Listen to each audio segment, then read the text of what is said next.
Parfois, la réalité frappe plus fort que n'importe quelle motivation bon marché. La plupart des gens continuent de croire que le désir doit faire mal, que seul l'effort démesuré et l'anxiété sont les chemins légitimes vers ce que l'on veut. Mais la vérité est que cette mentalité est précisément ce qui nous maintient enchaînés, courant derrière des objectifs qui semblent fuir de plus en plus vite. Nous vivons dans une culture qui glorifie l'épuisement et l'obsession. Mais les stoïciens l'ont compris avant quiconque. Aucun accomplissement ne vaut le prix de la perte de la paix intérieure. Le véritable magnétisme surgit lorsque tu sais ce que tu veux, mais que tu ne t'agenouilles pas devant l'urgence, ni ne t'humilies devant le manque. C'est le pouvoir du détachement. Manifester n'est pas une question de crier à l'univers tes désirs, ni de te forcer à être positif tout le temps, mais d'entraîner l'esprit à soutenir le désir depuis le calme et la discipline. L'anxiété face aux résultats est une dette interne qui ne se termine jamais de se payer. Apprendre à lâcher prise est le véritable luxe. Si tu es fatigué de vivre en mode survie, de sentir que la satisfaction est une promesse toujours repoussée, c'est le moment de changer le mécanisme.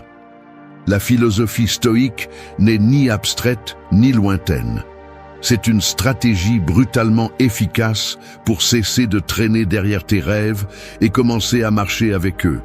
Personne ne te doit rien, mais tu te dois la sérénité.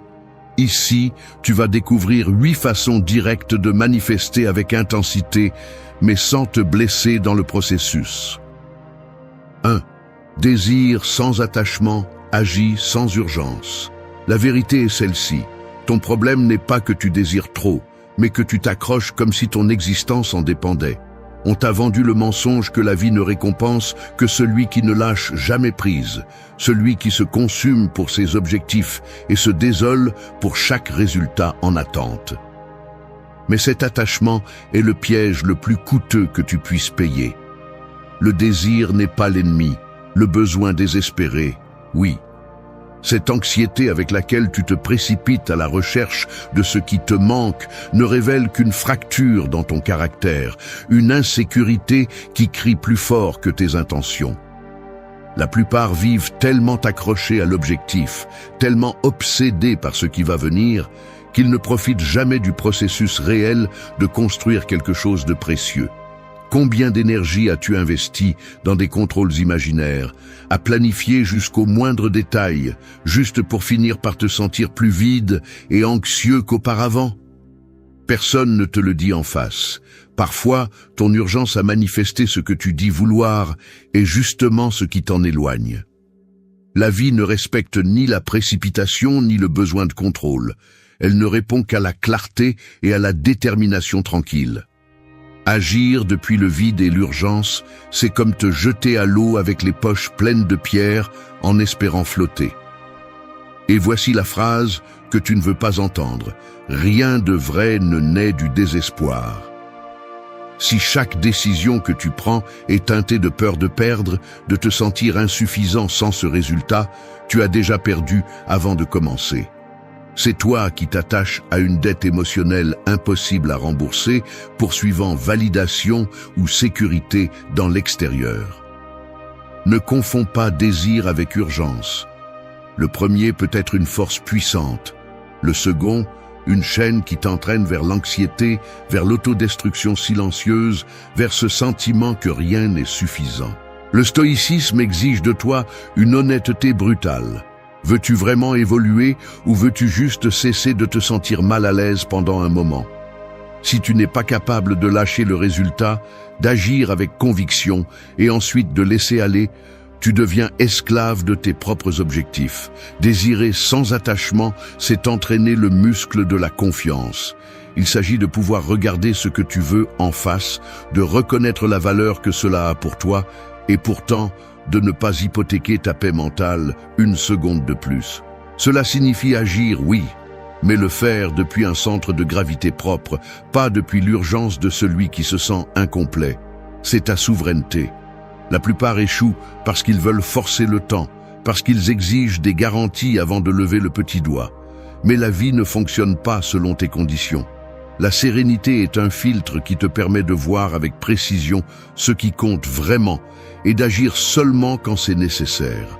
Le reste est du bruit mental, un gaspillage inutile d'énergie et des justifications qui ne te soulagent que temporairement, mais te plongent à long terme. Si tu oses désirer sans attachement et agir sans urgence, tu entres dans un autre niveau de jeu. Celui qui n'a pas besoin attire, celui qui supplie repousse. Ne te laisse pas tromper. La véritable manifestation ne se produit pas lorsque tu exiges tout immédiatement, mais lorsque tu as appris à attendre sans perdre la foi, à te déplacer sans perdre le calme, à travailler sans perdre la dignité. C'est à ce moment-là que tu cesses de mendier des résultats et commences à les recevoir. Il ne s'agit pas de ne rien vouloir, il s'agit de ne pas en avoir besoin pour te sentir entier. C'est ainsi qu'on gagne vraiment. 2. Trouve du pouvoir dans le moment présent. Tu franchis la porte de ta maison après une longue journée et automatiquement, tu vérifies ton téléphone, tu enlèves tes chaussures presque sans t'en rendre compte, tu penses à ce qu'il reste à faire demain. Tu repasses ce qui est resté en suspens, ce que tu n'as pas dit, ce que tu n'as pas réussi. Ton corps est ici, mais ta tête a déjà sauté ailleurs, comme si cet instant n'était qu'une formalité entre deux préoccupations. C'est ainsi que fonctionnent les mécanismes mentaux qui te volent ta présence. L'esprit lance des hameçons vers le futur, collectionne les erreurs du passé et te maintient dans une dette constante envers un moment qui n'arrive jamais. Tu vis piégé dans l'anticipation, croyant que le prochain objectif, la prochaine conversation, la solution au problème vont te rendre quelque chose que tu sens perdu. Mais ce quelque chose n'apparaît jamais, car tu ne t'arrêtes jamais pour être véritablement là où tu es. Le pouvoir du moment présent est plus qu'une belle phrase ou un cliché motivationnel. C'est le seul outil réel que tu as pour changer ton expérience. Lorsque tu es dispersé, tu deviens esclave de scénarios hypothétiques et de ce qui se serait passé si, perdant l'opportunité d'utiliser ce que tu peux réellement contrôler, ton attention. Le monde extérieur ne va pas cesser d'exiger, mais tu peux choisir de ne plus répondre en pilote automatique. C'est ici que les stoïciens faisaient la différence. Leur entraînement consistait à reprendre le contrôle de l'esprit, à refuser de vivre comme des otages de l'anxiété ou de l'attente. Chaque fois que tu renonces au présent, tu remets ta force à ce qui n'existe pas. Reconnaître ce mécanisme est inconfortable. Il y a des parties de toi entraînées à fuir l'inconfort, à remplir chaque silence avec des distractions, à couvrir l'insatisfaction avec du bruit extérieur. Mais ce vide que tu ressens n'est pas dû à l'environnement, mais à l'habitude de t'abandonner dans le seul endroit où tu peux influencer, ici et maintenant. Tu n'as pas besoin de techniques ésotériques ni de formules compliquées. Ce qui manque, c'est le courage de regarder en face cette seconde et de te rendre responsable de ce que tu penses et ressens. La présence est un muscle qui s'atrophie par négligence. Chaque fois que tu te surprends à fuir vers le futur ou à te réfugier dans le passé, tu entraînes ton incapacité à manifester quelque chose de réel. Ne te méprends pas. Être présent n'est pas se résigner ni cesser de rêver. Il s'agit de t'ancrer dans ta seule plateforme de pouvoir. Le désir n'a de force que si tu l'enracines dans le maintenant. Le futur n'existe pas au-delà de ce que tu construis en cet instant. Tu peux avoir les objectifs les plus grands, mais si ton énergie se disperse dans des scénarios imaginaires, tu perds en précision, tu perds en magnétisme, tu perds le contrôle. Ce que tu choisis de croire en cette seconde détermine la qualité de tes actions et la direction de ta vie. Le moment présent est ta seule garantie. C'est ici que se définit ton caractère. Il y a une dignité que l'on trouve uniquement dans la vigilance intérieure, dans la décision consciente de ne pas offrir ton énergie au chaos de ce que tu ne peux pas contrôler. L'anxiété perd de sa force lorsque tu reconnais que rien d'important ne se passe en dehors de cet instant. Celui qui entraîne la présence entraîne sa liberté. C'est ce que les stoïciens ont compris mieux que quiconque. La réalité n'est pas ce qui se passe dehors, mais ce que tu choisis de soutenir à l'intérieur, en ce moment même. Tout le reste est une dette qui ne se paie jamais. 3. Transformer la résistance en opportunité de croissance. Je dois l'admettre, il y a une part de moi qui déteste la résistance, qui l'expérimente comme un obstacle personnel, presque une offense à mon désir que tout s'écoule en ligne droite. Lorsque les choses ne se passent pas comme je l'espère, mon premier réflexe est de lutter, de chercher des explications, d'attribuer des blâmes, d'exiger que la vie se plie à ma volonté. Mais cette réaction, bien qu'elle semble naturelle, est un reflet automatique. Ce n'est pas une réponse consciente, mais une fuite déguisée en contrôle.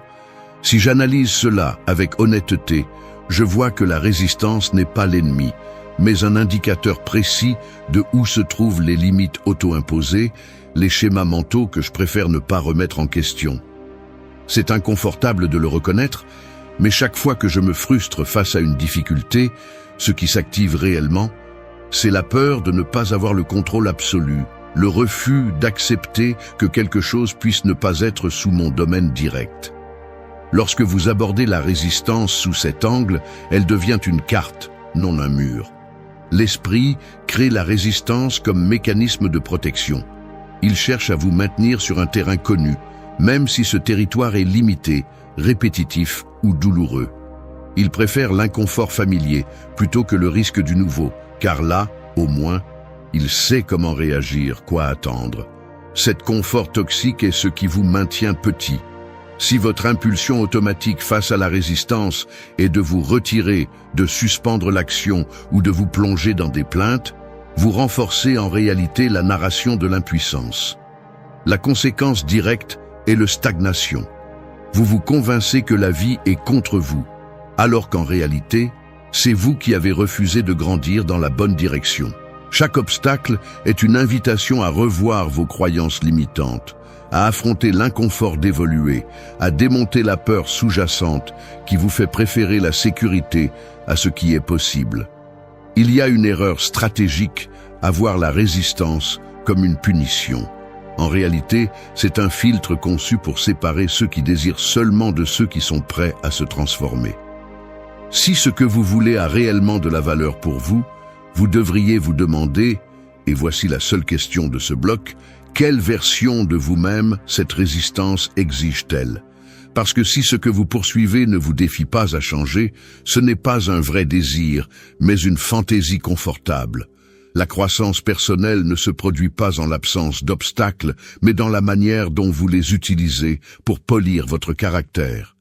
Chaque difficulté, chaque refus, chaque retard est une opportunité d'entraîner la patience, la clarté mentale et l'adaptabilité. Il ne s'agit pas de tolérer la souffrance par masochisme, mais d'apprendre à lire les signaux et à ajuster votre stratégie en temps réel. La manifestation consciente implique d'accepter que chaque résistance est, au fond, un entraînement. Ce n'est pas ce que vous affrontez qui vous définit, mais comment vous répondez. Si vous êtes capable de regarder le processus en face, d'identifier ce que cet obstacle vous demande, plus de concentration, plus de résilience, moins d'égoïsme, plus d'humilité, et que vous osez modifier votre approche, le résultat cesse d'être pertinent. Vous devenez une personne pour qui le succès n'est pas la destination, mais la conséquence naturelle d'avoir suffisamment grandi pour le soutenir. L'obstacle est le seuil, la croissance, le véritable prix. C'est la différence radicale entre ceux qui avancent et ceux qui répètent des cycles sans fin.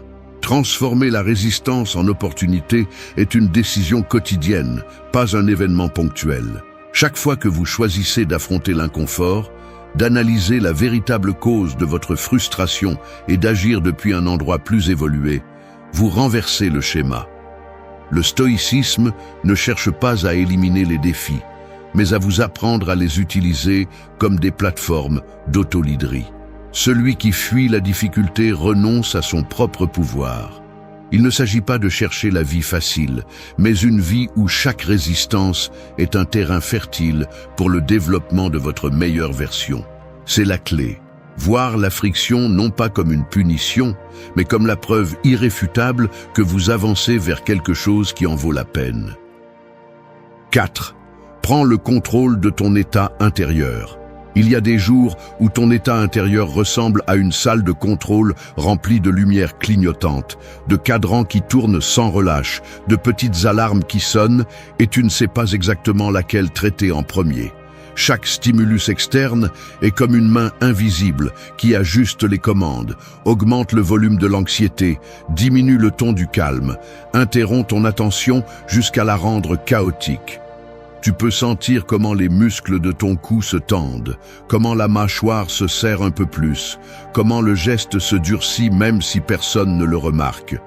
C'est ainsi que, sans t'en rendre compte, tu cèdes le gouvernail de ton expérience à tout ce qui se passe à l'extérieur. Un mot mal dit, un message qui n'arrive pas, une attente qui s'effondre soudainement. Il est facile de vivre ainsi, réagissant par réflexe, comme si tu étais une machine programmée selon la température de l'environnement, sans jamais t'arrêter pour te demander qui régule vraiment ton état intérieur. Mais voici le point central. Rien d'extérieur n'a le pouvoir de te plier si tu décides de prendre le contrôle de cette salle de commande. La plupart des gens laissent le climat émotionnel du jour dicter leur humeur, comme si chaque réaction était inévitable, comme si le malaise était une condamnation automatique. Le stoïcisme coupe court à ce mensonge. Les anciens savaient que la véritable autorité ne dépend pas de ce qui t'arrive, mais de la manière dont tu choisis de le traiter. Tu peux t'observer presque de l'extérieur. Tu remarques le pouls accéléré quand quelque chose t'irrite. Tu reconnais la tension dans les épaules, la respiration saccadée. Au lieu de te laisser emporter, tu fais une pause délibérée. Tu prends de l'air, relâches ton corps, adoucis ton regard. C'est un acte apparemment petit, mais c'est là que se produit le miracle. Tu n'es pas l'esclave de tes impulsions, tu les reconnais et choisis ta réponse. Le calme est une décision, pas une coïncidence. C'est une phrase qui vaut de l'or. Le contrôle intérieur ne signifie pas s'anesthésier ni réprimer ce que tu ressens. C'est plutôt ajuster le focus, tout comme tu régules la netteté d'une image. Tu enlèves le filtre de l'urgence, réduis la saturation du drame et commences à distinguer l'essentiel de l'accessoire. Une mauvaise nouvelle ne devient pas une sentence, une critique n'est pas une dague, un retard n'est pas une catastrophe. Tu commences à remarquer la différence entre réagir et répondre. Réagir est automatique, presque animal. Répondre est un acte conscient, un exercice de pouvoir intérieur. C'est ici que la manifestation réelle trouve son terrain fertile. Tu ne peux attirer que ce qui est en harmonie avec ton état intérieur. Et cet état est une construction quotidienne, pas un accident. Il y a un geste presque imperceptible qui sépare celui qui maîtrise son état de celui qui vit à la merci du chaos. La capacité de se tenir debout au milieu de la turbulence, de rester centré alors que tout invite à perdre son axe. Tu n'as pas besoin de grands discours ni de philosophies alambiquées. Il te suffit de te rappeler que le seul endroit où tu peux agir avec autorité est ton propre centre émotionnel. Le monde peut être en désordre, les gens peuvent être imprévisibles, les circonstances peuvent changer sans préavis, mais ta réaction t'appartient. Rien d'extérieur ne peut te voler la paix sans ta permission. Gravez cette phrase dans ta mémoire. C'est un entraînement, pas une inspiration passagère. Chaque fois que tu choisis de ne pas céder à l'irritation, que tu transformes l'inquiétude en action sereine, que tu échanges la plainte contre une décision, tu renforces les fondations de ton autodiscipline. Ce n'est pas la perfection, c'est la pratique. Les stoïciens n'étaient pas des saints, ils étaient des humains qui se fatiguaient, se frustraient, mais ne déléguaient jamais la clé de leur état intérieur à d'autres mains. La véritable autorité commence dans ta manière de ressentir et se reflète dans la qualité de ce que tu projettes. Si tu veux manifester quelque chose de grand, commence par nettoyer ta salle de contrôle. Le reste viendra tout seul. 5. Choisis quand agir, quand attendre. Agir sans savoir attendre, c'est saboter son propre processus. La plupart des gens ne échouent pas par manque de talent ou de ressources, mais à cause de cette compulsion enfantine de vouloir forcer chaque résultat, de confondre mouvement et avancement, de croire que la vie ne récompense que celui qui ne s'arrête jamais. On t'a entraîné à ressentir de la culpabilité lorsque tu ne fais rien. comme si la valeur personnelle dépendait d'être toujours occupé, toujours en train de pousser, toujours au bord de l'épuisement. Mais cette urgence ne te rend pas plus productif, elle te rend seulement plus aveugle aux signaux qui t'indiquent quand il est temps d'avancer et quand il est temps de rester calme. Il est inconfortable de le reconnaître, mais ton anxiété à agir est le masque parfait pour ne pas affronter la peur de rester immobile et de regarder ta propre insécurité en face. Certains remplissent leur journée de tâches inutiles, juste pour ne pas entendre le vide en arrière-plan. D'autres se paralysent en attendant une certitude absolue qui n'arrive jamais. Les deux extrêmes sont deux formes de lâcheté déguisées en stratégie. Ne confonds pas l'action avec la réaction automatique. Prendre une décision sous la pression, l'impatience ou la peur de l'immobilisme est un investissement émotionnel qui a des intérêts très élevés. Chaque fois que tu agis sans clarté, tu alimentes seulement la confusion et tu t'éloignes de tout résultat authentique. Le stoïcisme ne te demande ni résignation ni passivité. Il exige de la précision. Savoir distinguer quand intervenir et quand laisser la vie suivre son cours est un art que peu maîtrisent, car cela implique de lâcher le contrôle que tu cherches obsessionnellement. Derrière la hâte de toujours bouger, il y a une fracture dans le caractère, une incapacité à tolérer le soi-disant ne rien faire, alors qu'en réalité, c'est l'espace où la maturité et l'intuition se développent. Il n'est pas surprenant que la plupart répètent les mêmes erreurs encore et encore. Ils agissent trop tôt ou trop tard parce qu'ils n'ont pas le courage d'attendre dans le vide, de supporter la tension sans fuir vers une action vide. L'impatience est une dette qui se paie cher. Tu veux des résultats immédiats parce que tu crains que, si cela ne se produit pas maintenant, cela ne se produira jamais. Mais la vie ne répond pas à tes délais arbitraires. Celui qui sait attendre ne reste pas inerte. Il reste alerte, lit le terrain, observe les petits changements et affine sa stratégie. Attendre n'est pas de la passivité, c'est de la discipline. C'est la capacité de soutenir le désir sans le transformer en besoin, de réserver ton énergie jusqu'à ce que l'action soit réellement efficace. C'est la différence entre ceux qui parviennent à manifester ce qu'ils veulent et ceux qui gaspillent simplement leur force dans des batailles sans sens. Agir à contretemps, c'est perdre deux fois. Tu perds l'effort et tu perds l'opportunité.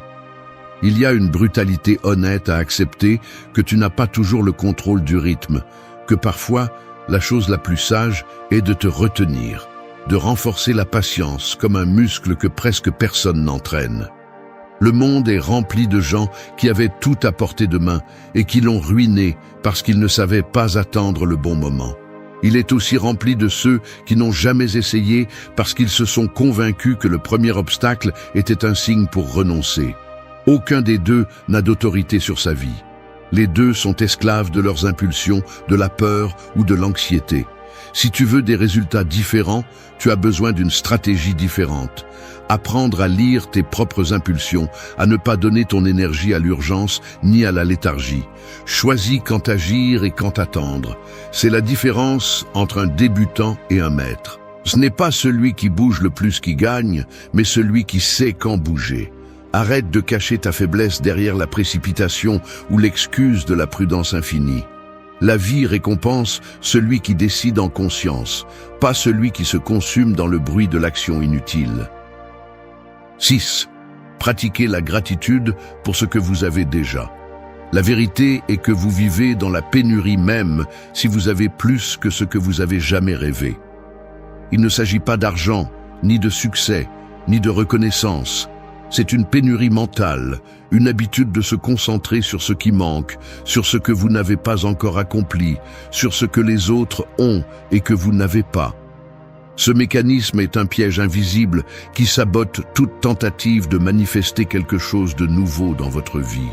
Vous ne reconnaissez pas ce que vous avez parce que votre esprit est entraîné à minimiser chaque réussite, à réduire chaque avancée, à transformer l'abondance en quelque chose d'invisible. C'est ainsi que fonctionne l'insatisfaction chronique. Vous opérez à partir d'un déficit émotionnel, comme si tout ce que vous êtes et avez n'était qu'un simple prélude avant d'obtenir l'important. Mais c'est là la racine de la frustration. Aucun accomplissement n'est suffisant pour celui qui ne prend jamais le temps de remercier ce qu'il possède déjà. La véritable gratitude n'est pas un joli slogan. C'est l'acte le plus révolutionnaire que vous puissiez pratiquer si vous souhaitez transformer votre vie de l'intérieur. Il y a une partie de vous qui résiste à la gratitude parce qu'elle associe la gratitude à la complaisance, à se résigner à moins que ce que vous désirez, comme si reconnaître ce que vous avez était une menace pour vos ambitions. Cette croyance est une distorsion dangereuse. La gratitude n'est pas renonciation, c'est reconnaissance. C'est le muscle qui vous permet de voir clairement ce qui fonctionne déjà, ce qui soutient votre présent, ce qui était autrefois un désir et qui fait maintenant partie de votre réalité. Lorsque vous ignorez ce fait et que vous ne tendez la main qu'à ce qui manque, vous envoyez un message clair à votre propre système. Rien n'est suffisant. Je ne vaux pas pour ce que j'ai, mais pour ce que je n'ai pas encore accompli. C'est de là que naît l'anxiété, le sentiment de dette permanente, l'incapacité à profiter du processus et à célébrer les avancées. La pénurie est une perception, pas une réalité. Pratiquer la véritable gratitude exige une honnêteté brutale. Ce n'est pas rester en surface en disant des phrases automatiques chaque matin, c'est examiner le poids de vos pensées, le filtre avec lequel vous jugez vos journées, la tendance à minimiser le positif par peur de devenir vulnérable ou que la vie vous l'enlève. C'est ici que la psychologie profonde et le stoïcisme se rencontrent. Les deux vous demandent d'interrompre le circuit de la plainte intérieure et de confronter l'habitude de vivre en attendant toujours le prochain miracle. La gratitude interrompt la dette émotionnelle et vous oblige à regarder de front ce qui existe déjà. C'est un entraînement inconfortable car cela détruit la narration selon laquelle ce n'est jamais assez. Une narration que vous utilisez pour justifier l'insatisfaction, le perfectionnisme et l'urgence d'accumuler davantage.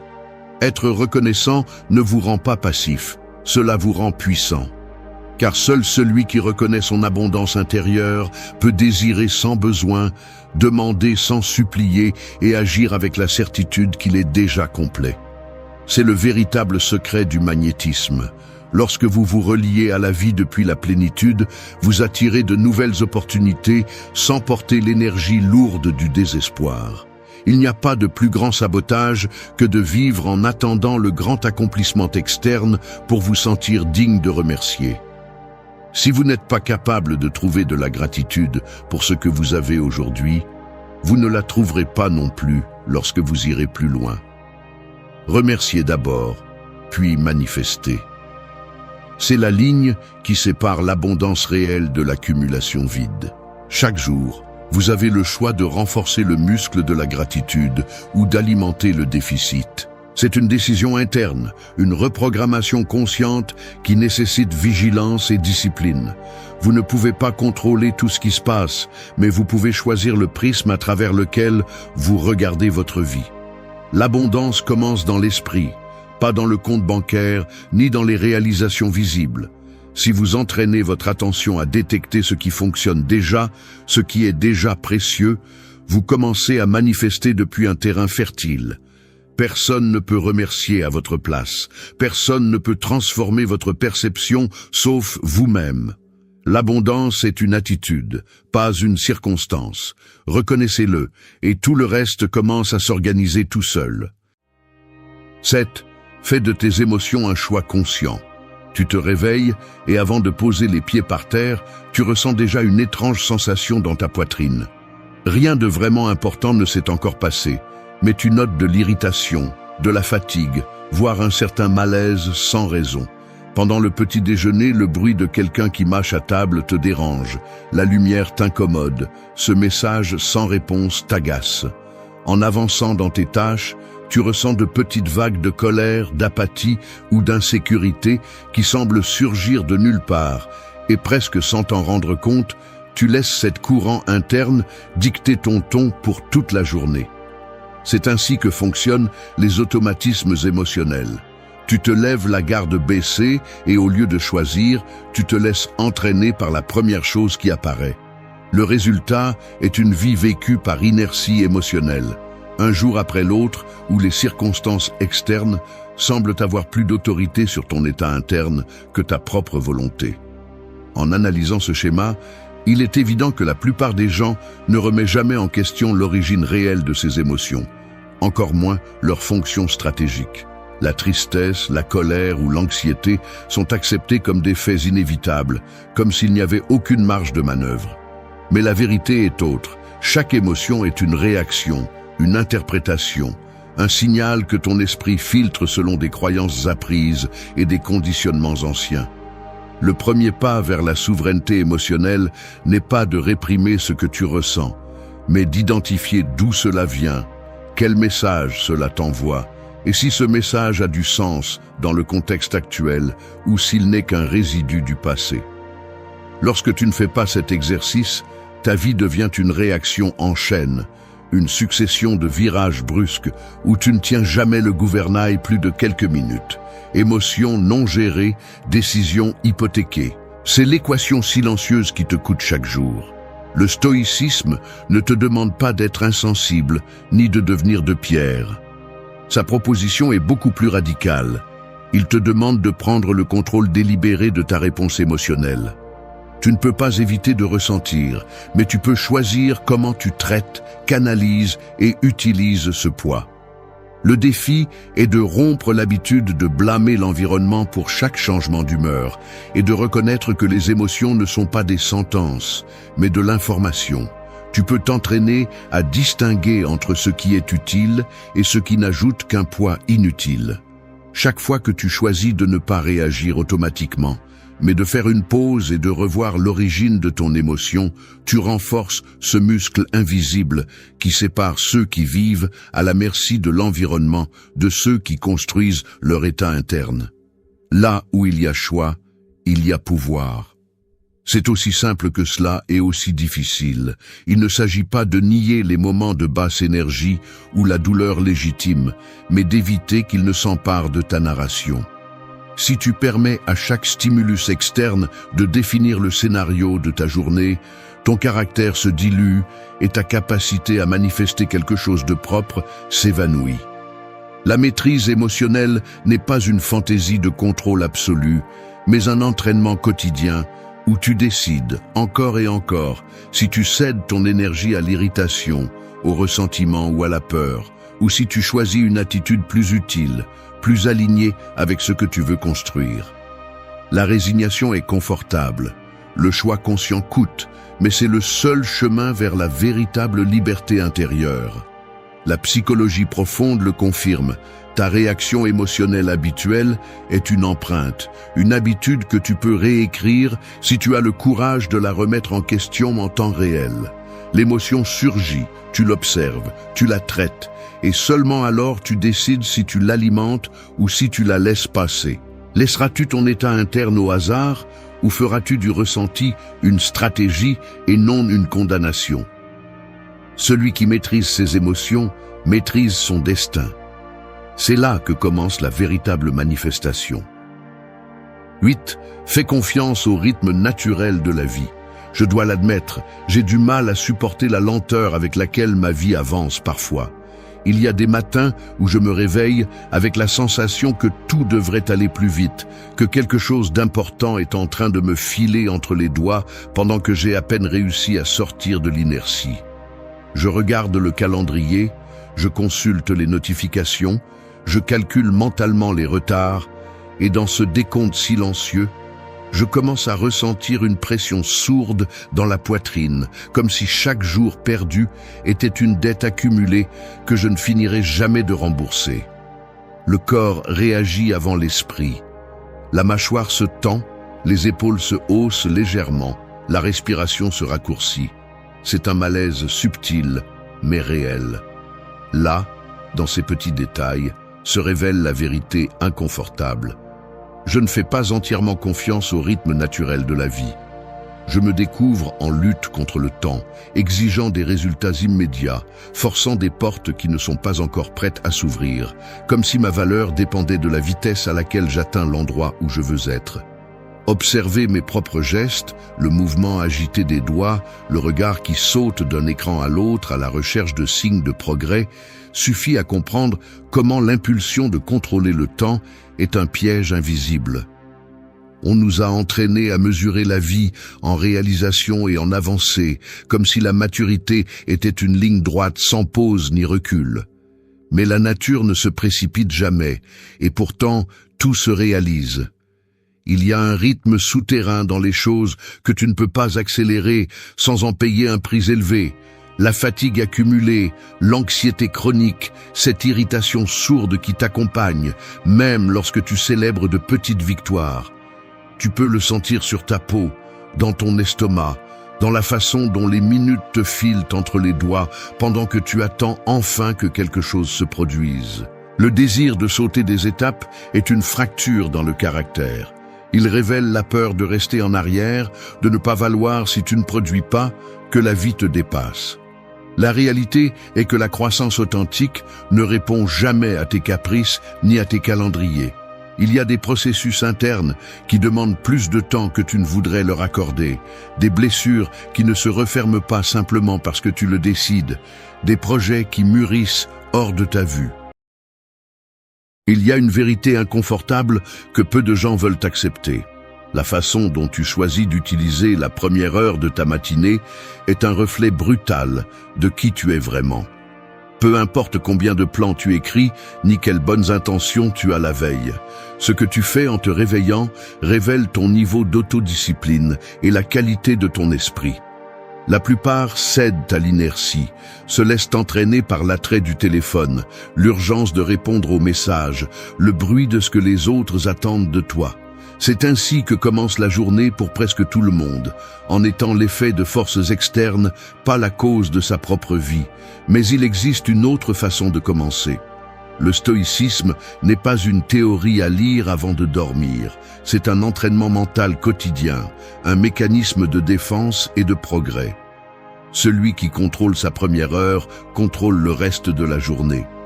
La sérénité n'est pas un cadeau, elle se construit, elle se tire de la routine et de la peur avec discipline et clarté.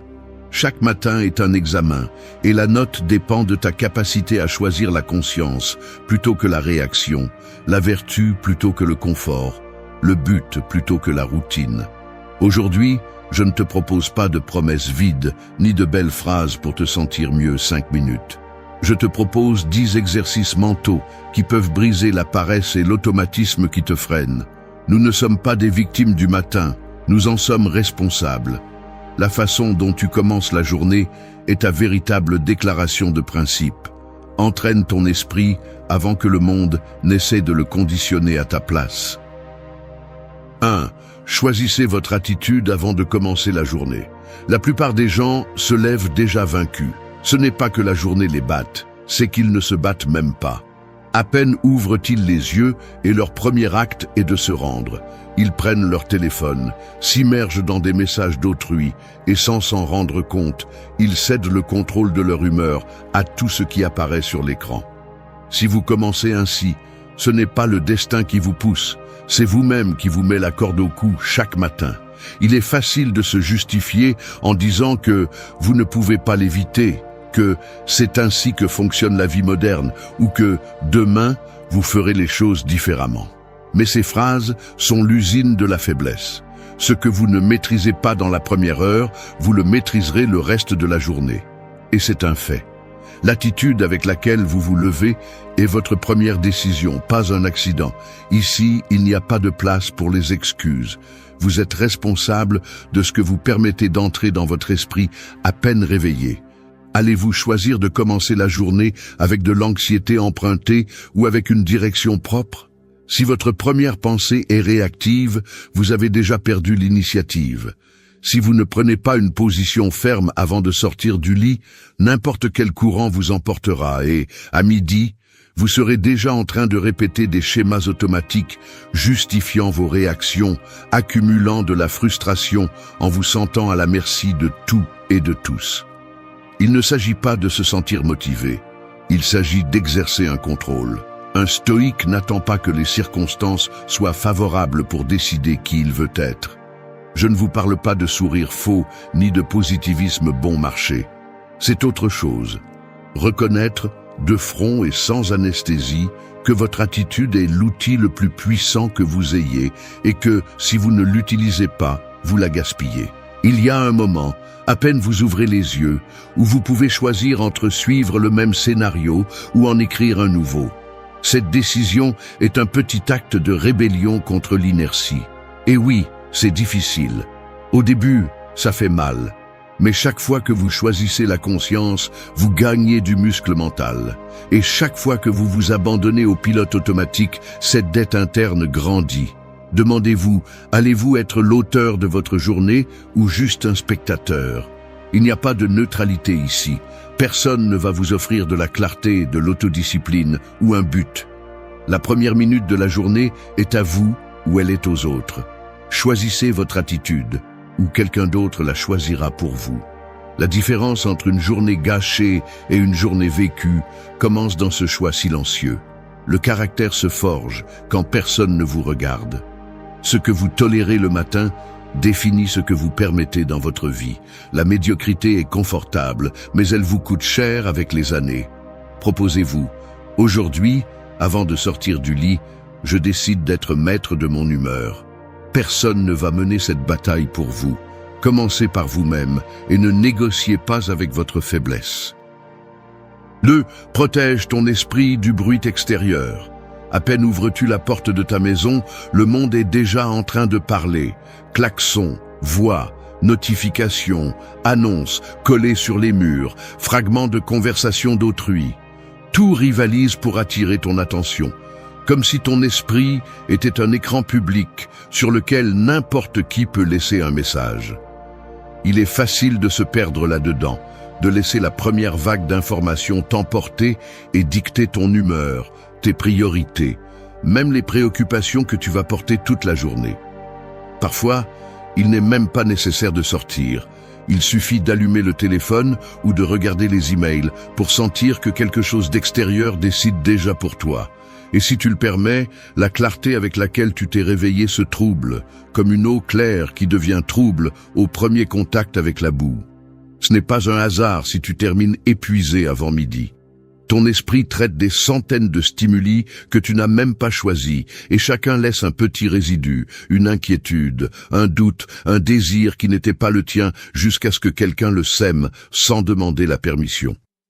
Dans ce désordre, le plus facile est de perdre le fil de tes propres intentions et de commencer à fonctionner en mode automatique, répondant à ce que les autres attendent, à ce que l'environnement exige, à ce qu'un écran dicte.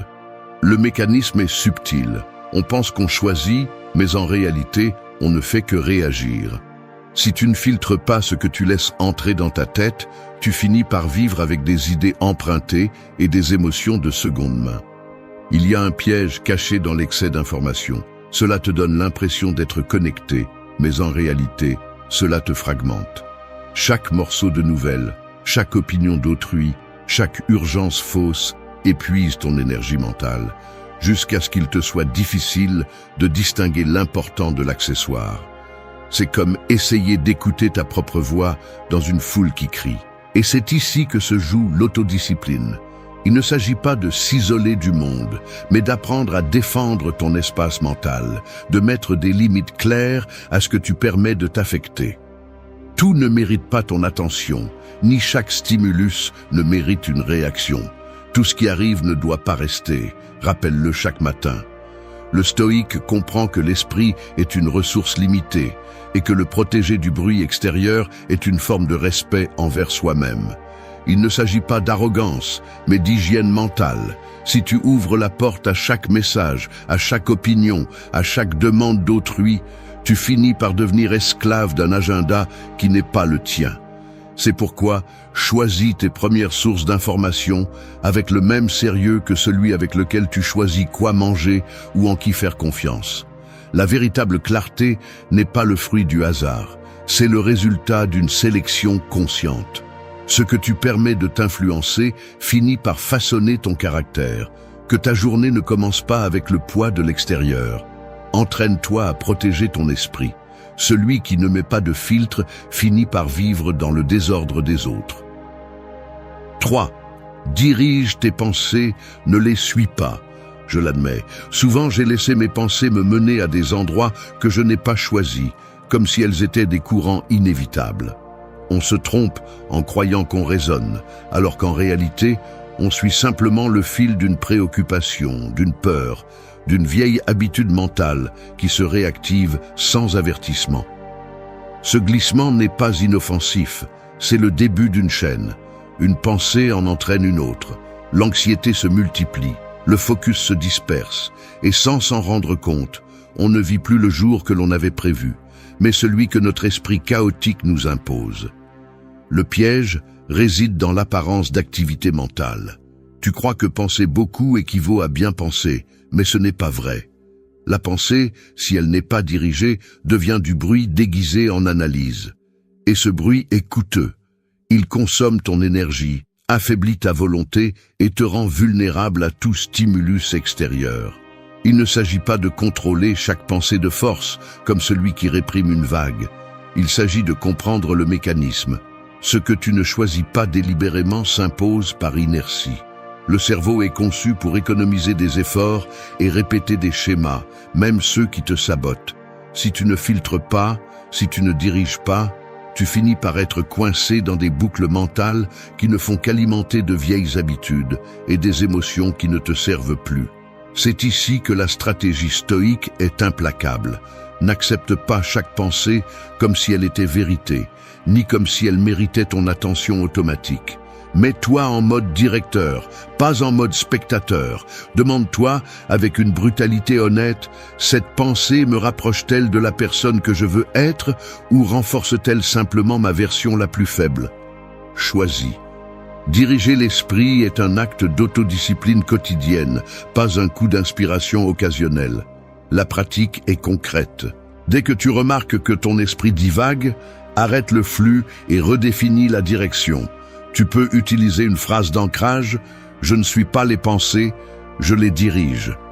Ce n'est pas de la magie, c'est de l'entraînement.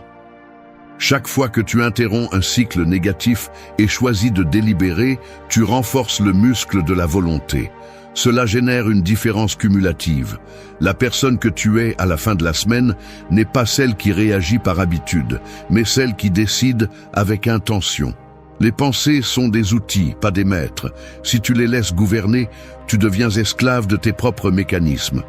Si tu les choisis et les canalises, le jour ne te domine plus, c'est toi qui domines le jour. N'accepte pas la tyrannie de ton esprit sans résistance. Soit tu prends le gouvernail, soit ce sont tes vieux fantômes qui le prendront. 4. Fais de la discipline ton premier acte. Un petit geste peut changer le cours de toute une journée, comme lorsque quelqu'un, avant que les autres n'entrent dans la pièce, réorganise les papiers sur la table et ajuste la chaise. Ce n'est pas seulement pour l'ordre, c'est une déclaration silencieuse de contrôle sur l'espace et le moment. C'est ainsi que fonctionne la discipline dans la première heure de la journée. Je ne parle pas de grandes prouesses ni de routine parfaite, mais de ce premier acte qui semble insignifiant, mais qui contient la graine de tout ce qui vient après. Le corps assommeille, la tête cherche des excuses, les muscles pèsent plus que d'habitude, et l'esprit murmure déjà des négociations pour reporter, pour se laisser aller. Là, juste à cet instant, tu décides si tu t'appartiens ou si tu te laisses aller à la commodité habituelle. Le premier acte discipliné ne se voit pas de l'extérieur, mais se ressent. C'est la décision de te lever dès que l'alarme sonne, de poser les pieds sur le sol froid, d'aller directement au robinet et de laisser l'eau te réveiller, même si tu préfères la chaleur du lit. Cette fraction de seconde où tu choisis l'inconfort plutôt que le plaisir immédiat est là où tu commences à écrire le véritable scénario de la journée. La discipline ne concerne pas le châtiment ni la rigidité, mais de te prouver, dès le matin, que tu as la capacité de diriger ta volonté, même si le corps réclame le contraire. C'est regarder le téléphone et, au lieu de glisser le doigt, le laisser de côté. C'est préparer le petit déjeuner avec attention, même si la précipitation t'invite à tout faire en automatique. Il y a quelque chose de profondément libérateur à prendre le contrôle de ces petites actions. Le silence de l'espace, les sons concrets de l'environnement, le frottement des vêtements en s'habillant, la respiration qui devient plus ferme. Là, dans ces détails, se construit la différence entre une journée traînée et une journée dirigée. Parce que chaque petit acte discipliné est comme poser une pierre de plus dans les fondations de ton caractère. La discipline est ton bouclier invisible. Rappelle-toi cela lorsque la paresse voudra gouverner. L'esprit, en voyant que tu obéis à tes propres ordres, commence à avoir plus confiance en toi. Tu cesses d'être un otage des impulsions, car, même si elles sont fortes, elles ne sont pas les chefs. Tu deviens quelqu'un qui tient sa parole, même si personne ne regarde. Cela a une valeur inestimable, car la véritable estime de soi ne vient pas de discours grandiloquents, mais de l'accumulation de ces petites victoires intérieures. Personne ne t'applaudit pour ne pas regarder ton téléphone, pour commencer une tâche qui te met mal à l'aise, pour sortir, marcher, même si tu préfères rester au lit. Mais là, dans ce silence, se forge la personne que tu vas respecter à la fin de la journée. Le premier acte discipliné n'est pas négociable. Si tu cèdes, tout le reste perd de sa force. Fais de la discipline ton premier acte et tout le reste s'organisera derrière. Si tu maîtrises le début, tu maîtrises la journée. 5. Trouve de la force dans l'inconfort. Le confort te rend plus faible que n'importe quel adversaire réel. C'est aussi simple que cela. Si tu te réfugies dans la tiédeur, tu t'entraînes à céder chaque fois que la vie te demande un effort. Personne ne devient fort en évitant l'inconfort. Chaque fois que tu choisis le chemin facile, tu nourris justement la partie de toi qui te sabote le plus. La société entière te vend l'idée que tu mérites un plaisir immédiat, un repos sans l'avoir gagné, une gratification sans lutte. C'est du poison, une anesthésie pour le caractère, un piège qui te transforme en otage de tes propres désirs paresseux. Il faut le dire sans détour. Si tu cherches à grandir, l'inconfort n'est pas un obstacle, c'est le seul maître qui ne ment pas. La douleur momentanée de surmonter la paresse, l'inconfort physique de l'exercice, l'effort de rester concentré quand tu préférerais te distraire, sont des investissements. Chaque inconfort supporté consciemment est une brique de plus dans la forteresse de ta volonté. Ce qui te coûte, te construit. Et ce n'est pas un slogan, c'est une réalité biologique et psychologique. Tu veux savoir pourquoi tu continues à répéter les mêmes erreurs? Parce qu'à peine quelque chose te dérange, tu abandonnes. Tu changes de tâche, cherches une distraction, inventes des excuses de adulte fatigué. Ce n'est pas le destin, ce n'est pas la génétique, ce n'est pas la malchance. C'est ta tolérance à l'inconfort qui détermine ta limite. Si tout ce que tu fais est conçu pour éviter tout contact avec l'inconfort, prépare-toi à une vie de faiblesse et de regret. Le stoïcisme n'est pas une littérature ancienne, c'est un entraînement mental pour résister au poids de la vie sans plier. Observe tes matins. Quand le corps demande 5 minutes de plus au lit, quand l'esprit exige que tu reportes ce qui est difficile, c'est là que tout se joue. Celui qui cède à ses petites gênes cède ensuite dans les grandes choses. La force n'est pas spontanée, elle se cultive dans la répétition inconfortable. Arrête de glorifier la facilité, arrête de te protéger de ce qui te fait un peu mal. Le véritable respect de soi naît lorsque tu supportes l'inconfort et que tu restes ferme. L'inconfort est l'alchimie de ceux qui refusent d'être moyens. Prends-le comme une loi. N'attends pas de te sentir prêt. Le moment d'inconfort n'est jamais agréable, mais c'est là que se trouve l'or. Lorsque tu choisis délibérément ce qui est difficile, tu te prouves que tu es capable de gouverner ton esprit et ton corps. C'est la différence entre une journée médiocre et une journée de véritable avancée. Tu n'es pas spécial en évitant la douleur, tu es commun. Celui qui embrasse l'inconfort comme partie de l'entraînement quotidien est celui qui finit par exceller dans n'importe quel domaine. Alors, la prochaine fois que le matin te propose 2 chemins, le confortable et l'inconfortable, tu sauras que l'option correcte est celle qui te coûte le plus. Parce qu'il n'y a pas de force sans friction, ni de clarté sans traverser le poids de ce qui dérange. Choisis l'inconfort, et la journée cessera de te sembler un ennemi. 6. Choisis la vertu plutôt que la gratification facile. La gratification facile te rend faible. C'est la racine du problème que presque personne n'ose regarder en face. Il ne s'agit pas seulement de petites décisions, mais de la manière dont tu t'entraînes chaque matin, chaque fois que tu choisis le confortable, l'immédiat, ce qui te promet un soulagement rapide. Tu sacrifies une partie de ton intégrité. Le mécanisme est simple et brutal. Tu évites l'effort.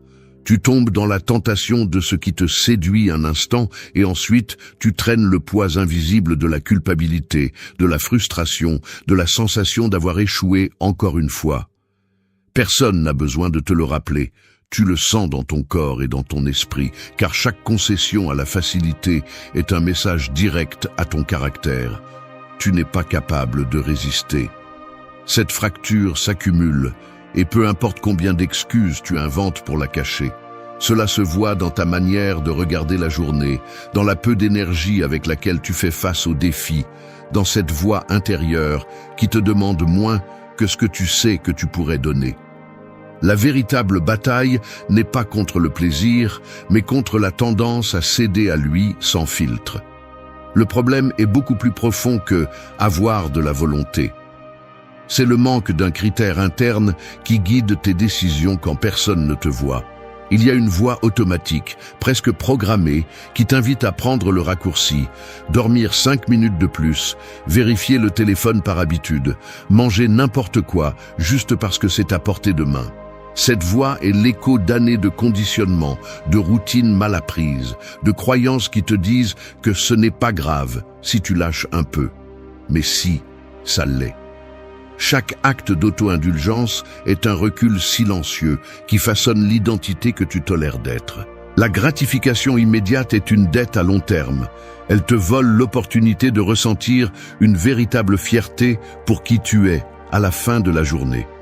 La clé est de cesser de négocier avec tes faiblesses et de commencer à choisir ce qui renforce ton caractère, même si ça fait mal, même si ça coûte, même si personne ne le remarque.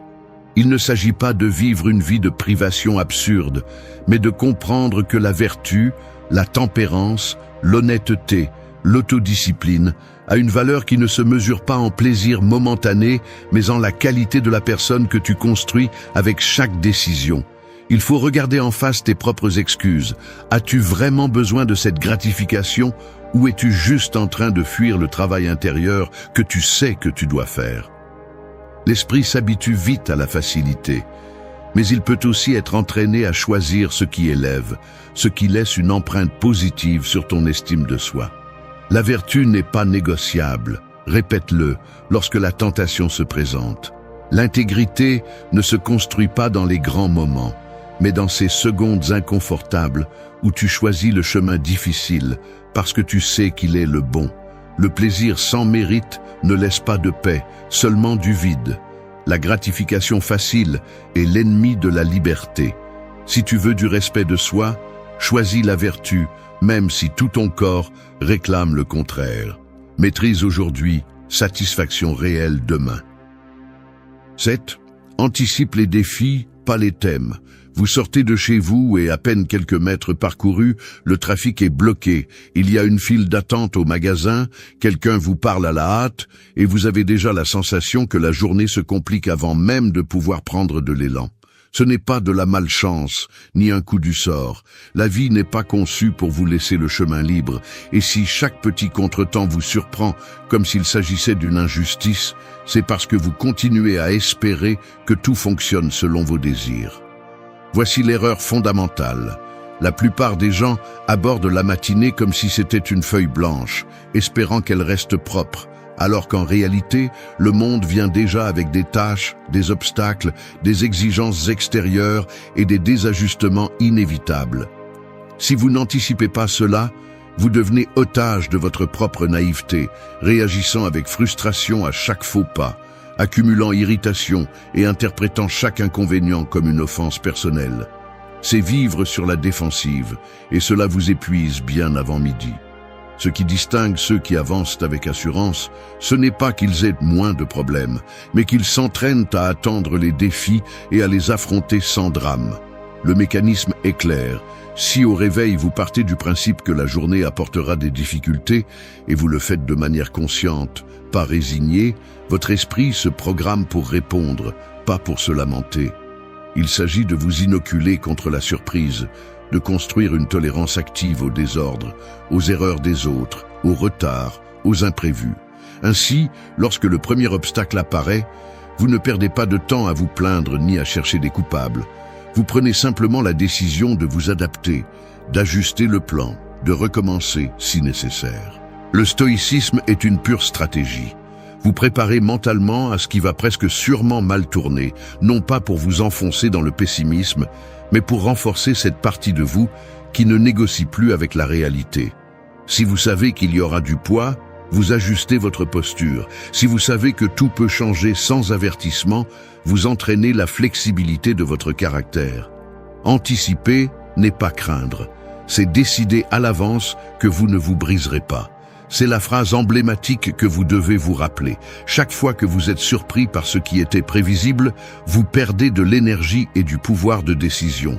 Si, en revanche, vous vous levez avec la conviction que les défis ne sont pas des anomalies, mais font partie du design de la journée, la fatigue émotionnelle diminue et la frustration perd de sa force. Ce n'est pas de la résignation ni de la froideur. C'est un entraînement délibéré pour réduire l'écart entre ce que vous attendez et ce qui se passe. Celui qui anticipe les coups ajuste son humeur. Celui qui attend seulement du confort paie le prix de la déception constante. C'est pourquoi, avant de sortir, dites-vous « Aujourd'hui, je ferai face à des obstacles et je répondrai avec clarté ». Cette phrase fonctionne comme un bouclier invisible. N'ayez pas peur des défis. Utilisez-les pour mesurer votre croissance. Celui qui anticipe ne se paralyse pas, il agit avec un avantage. Votre sérénité dépend de votre préparation mentale, non de l'absence de problème. 8. Pratiquez la compassion comme une force quotidienne. J'ai du mal à l'admettre, mais il y a des matins où je sors dans la rue avec le froncement de sourcils et la mâchoire serrée, comme si j'étais déjà prêt à me défendre contre le monde avant même que quelqu'un ne me regarde. Je sens le poids de mes propres préoccupations s'accumuler derrière mes yeux et, en croisant des inconnus, la dernière chose à laquelle je pense est de les voir comme des personnes traversant leur propre bataille. Je deviens dur à l'intérieur, presque mécanique dans mes gestes. Je regarde le conducteur impatient, la dame qui marche lentement, le jeune distrait au coin de la rue. Et tout cela, je le filtre à travers le prisme de ma propre fatigue ou de mes propres jugements. Dans cet état, la compassion n'est pas une priorité. C'est à peine un joli mot qui résonne au loin, comme s'il appartenait à un autre type de personne, plus douce ou plus éclairée. Mais il suffit que quelqu'un me renvoie un simple sourire ou un salut sincère pour que je remarque le contraste brutal. Cette petite fissure dans l'armure me rappelle tout ce que je perds en me durcissant. La compassion n'est pas une faiblesse, c'est un muscle qui s'atrophie si tu l'ignores, et chaque matin j'ai le choix de l'exercer ou de le laisser mourir. Dans la pratique, la compassion commence par les choses les plus simples. Prêter attention au visage, reconnaître la fatigue dans les yeux des autres, remarquer comment quelqu'un tient son téléphone avec des mains tremblantes, ou comment un travailleur ramasse les ordures tout en levant à peine la tête. Le bruit du trafic se mêle au pas pressé, l'odeur du pain frais se croise avec celle de la fumée des camions, et, au milieu de tout ce chaos, chaque personne est une somme d'histoires invisibles. Si tu t'arrêtes une seconde pour vraiment observer, tu vois que personne n'est exempt de fardeau. La compassion est la capacité de regarder au-delà de ton propre agenda et de comprendre que les autres, même s'ils ne te le disent pas, mènent aussi des batailles que tu n'imagines pas. Il ne s'agit pas de sentimentalisme ni de se laisser piétiner. C'est une force pratique. Quand tu choisis de comprendre plutôt que de juger, tu te donnes un avantage invisible. La colère des autres ne te déséquilibre plus de la même manière. Les mots durs perdent leur tranchant. L'empressement des autres cesse de te transmettre de l'anxiété. Pratiquer la compassion est un acte de maîtrise de soi aussi concret que de résister à la gratification immédiate ou de se lever quand c'est difficile. C'est décider que, Même si l'esprit te pousse à la réaction automatique, tu peux répondre avec compréhension. Un geste aimable, un regard sans jugement, même céder le passage en silence, sont des entraînements quotidiens. Chaque fois que tu choisis de ne pas répondre avec dureté, tu gagnes du terrain intérieur. La compassion est une force silencieuse, répète-le en marchant. Parce que comprendre l'autre n'est pas se rendre, c'est prendre le contrôle de la qualité de ton humeur. La colère et l'indifférence te rendent plus faible que n'importe quel acte de bonté. Celui qui pratique la compassion, même quand personne ne le mérite, cultive une sérénité qui ne s'achète avec aucun autre effort. Fais de la compassion une habitude matinale, non pas parce que le monde le mérite, mais parce que tu mérites de ne pas porter l'amertume des autres. La véritable force est de choisir l'humanité, même dans les détails les plus petits. 9. Donne un sens à chaque lever de soleil.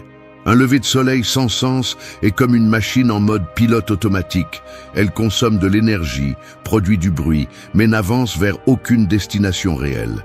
C'est ainsi que tu vis lorsque tu te limites à répéter des routines vides, lorsque tu te lèves simplement parce que c'est nécessaire, sans te demander pourquoi. Ne te trompe pas, la majeure partie de ta fatigue ne vient pas du travail acharné, mais du manque de direction. Si tu ne donnes pas de sens à tes matins, tu deviens l'ouvrier d'un agenda que tu n'as même pas choisi. Ce sentiment de vide, ce dégoût qui t'accompagne même après une bonne nuit de sommeil, est le symptôme d'une vie qui avance par inertie. Personne ne te le dira en face, mais beaucoup préfèrent ne pas regarder cette vérité en face. Tu te voles toi-même l'opportunité de vivre avec un but chaque jour. Et la facture, c'est le temps qui te la présente, pas la chance. L'excuse la plus facile est le « je n'ai pas le temps de philosopher au réveil ». Tu n'as pas besoin d'heures de méditation, tu as besoin d'une brutalité d'honnêteté. Chaque jour que tu commences, sans te demander « pourquoi me lève-je vraiment ?», tu te mets entre les mains du vide. Ne te cache pas derrière des obligations, ni ne te réfugie dans la routine confortable de faire pour faire. Si ton seul but matinal est de survivre à la journée, alors tu as déjà perdu la bataille avant même de commencer. Donne un sens à chaque lever de soleil, même si c'est inconfortable de regarder tes propres motivations faibles. Le sens ne se trouve pas, il se construit. C'est une décision, pas un accident. Es-tu prêt à tolérer une existence sans cap, juste pour éviter l'effort de te poser des questions difficiles ? Si c'est le cas, alors accepte la médiocrité comme ta compagne silencieuse. Celui qui ne donne pas de sens finit par être décoré dans la vie des autres. Grave-toi cela. Tu n'as pas besoin de grands mots ni de discours inspirants. Ce dont tu as besoin, c'est d'une définition agressive de ce que tu vas défendre ce jour-là, de ce que tu ne vas pas négocier, de ce que tu vas construire, même si cela coûte. Le but est l'encre qui empêche le courant de la paresse et de la confusion de t'entraîner vers le néant. Un jour avec sens est un jour qui dérange, car il exige quelque chose de toi. Attention, courage, engagement. Ce n'est pas de la poésie bon marché. C'est te demander, à voix haute si nécessaire, quelle valeur réelle vais-je ajouter aujourd'hui à ma vie et à celle des autres. Si tu ne réponds pas, la réponse sera le vide. Ne t'échappe pas avec l'excuse que tout le monde vit ainsi. C'est l'excuse de ceux qui se résignent à disparaître dans la foule. Si tu veux du respect pour toi-même, exige un but de ton esprit chaque matin. Ce n'est pas négociable. Soit tu décides du sens, soit on te l'impose. Phrase emblématique, un jour sans sens est une dette qui ne se paie jamais. Fais en sorte que se lever soit un effort, non pas par fatigue, mais par le poids de la responsabilité que tu as toi-même choisie. C'est ça, vivre de front. 10. Vis aujourd'hui comme si c'était irrépétible. Tu n'as pas de temps. C'est la vérité inconfortable que beaucoup préfèrent éviter. Chaque jour que tu laisses passer en attendant une meilleure occasion est un pari perdu. La vie ne te rendra pas une seule matinée gaspillée, et faire semblant qu'il y aura toujours une autre chance est la stratégie parfaite pour ne jamais changer. Intérieurement, tu le sais. Il y a une partie de toi qui ressent le poids de chaque routine répétée sans sens, de chaque geste fait par inertie, de chaque conversation vide qui remplit le silence juste pour ne pas entendre ce qui compte vraiment. Nous vivons comme si les jours étaient une ressource renouvelable, mais il suffit de regarder en arrière pour constater combien se sont écoulés sans laisser de traces. Ce mécanisme mental qui te dit « demain, oui, la prochaine fois je ferai mieux », est le même qui reporte ta vie et te vole de la force. Tout ce que tu relègues s'accumule comme une dette psychologique. Les mots non dits, les projets non commencés, les excuses que tu n'as jamais osé offrir ou les décisions que tu continues de reporter par peur ou par simple confort. L'auto-illusion est subtile. Tu te répètes que tu es occupé, que ce n'est pas le moment, que tu as besoin de clarté avant d'agir. Mais en réalité, c'est de la peur déguisée en prudence.